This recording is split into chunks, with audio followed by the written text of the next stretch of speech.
When I was 11, I started intermediate, but you guys probably call it middle school. So on the first week of school, we have a camping trip, so that we can be less antisocial and branch out and make new friends. Since I only had one friend at the time, I chose him to be in my camping group. We needed at least 4 people in our group, so we got combined with 2 other kids who were a year older than me and my friend. After we finished organizing our groups, we then had to organize the food. Because the teachers didn't provide the food, which I think is just lazy, because the parents have to waste their precious money on some little school camping trip. The teachers said that we weren't allowed to take junk food, but our group were full of rebels, so we bought the junk food and called our camp group Sugar Nation. So we had our plan of what we were going to bring. I would bring the cutlery, my one friend would bring a packet of ice for the cooler, and the 2 kids who were older than us bought the sugar, and we were all set.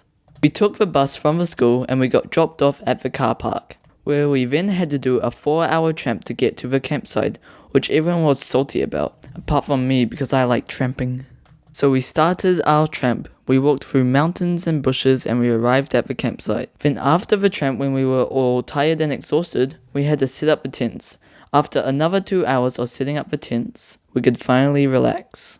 We opened up a cooler and we all grabbed a Fanta that the teacher said specifically not to bring. I opened up my Fanta, took a long refreshing sip, then suddenly someone unzipped the door to our tent. And there she was, our teacher again. She gave us a look and smacked her lips.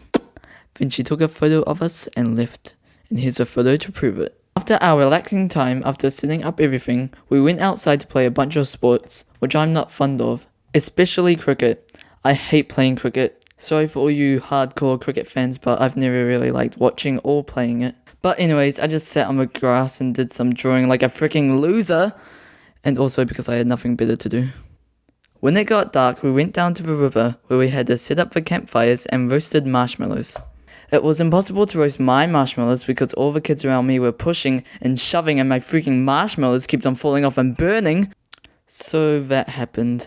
After the experience of roasting marshmallows, we went back to play a game called Spotlight. So Spotlight is basically a game where this kid has a torch and he goes around shining the torch at you. And if you get flashed, then you're out. And that's it.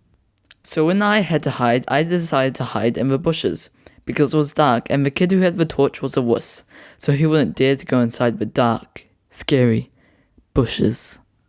So there I was, hiding in the bushes with a big smile across my face. Thinking about how I'm the only person hiding in the bushes, being such a smart boy and being so proud of myself. In the distance from my hiding spot, I saw flashes of light, blinding children's eyes. One by one, children got flashed with disappointment, covering their eyes in shame. I then saw the kid with a flashlight.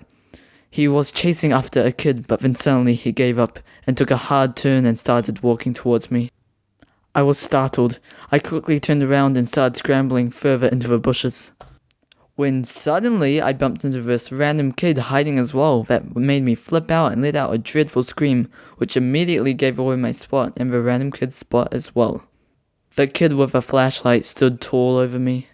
"You're out," the kid with a flashlight said. I left the bushes with sadness in my eyes. I was so close to winning, but I left as a failure.